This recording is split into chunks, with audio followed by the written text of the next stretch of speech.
మనం చప్పట్లు కొట్టేటప్పుడు పాడేటప్పుడు అది కనబడట్లేదు. నిజంగా మీరు విశ్వసిస్తున్నారా? చాలా గొప్పవాడు మన దేవుడని.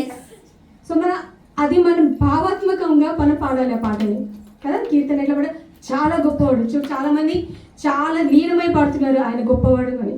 సో అట్లా అందరం కూడా మనం లీనమై అవును ఆయన గొప్పతనాన్ని మనం వర్ణిస్తూ మనం పాడాలి. మళ్ళీ అందరు పాడండి, మ్యూజిక్ లేకుండా పాడండి.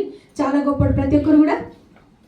చాలా చాలా చాలా చాలా చాలా గొప్పవాడు, చాలా చాలా చాలా చాలా చాలా మంచోడు, చాలా చాలా చాలా చాలా చాలా గొప్పవాడు, చాలా చాలా చాలా చాలా చాలా మంచోడు, చాలా గొప్పవాడు, చాలా చాలా గొప్పవాడు, నేను నమ్మిన నా యేసుడు చాలా మంచోడు, చాలా చాలా మంచోడు, నాకు దొరికిన నా యేసుడు, మాటలలో చెప్పలేనంత, చేతలలో చూపలేనంత,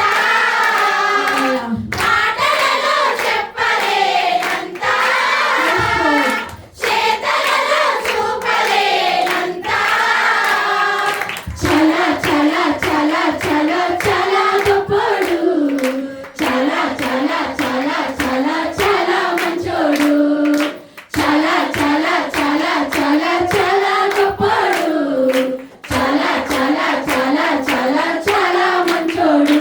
హల్లెలూయా. అబ్రహాము దేవుడు అని ఇంకో కీర్తనతో మనం దేవుని స్తుతిద్దాం సంతోషంగా. అందరు కూడా చప్పట్లు కొడుతూ ఇప్పుడు ఏ విధంగా పాడారో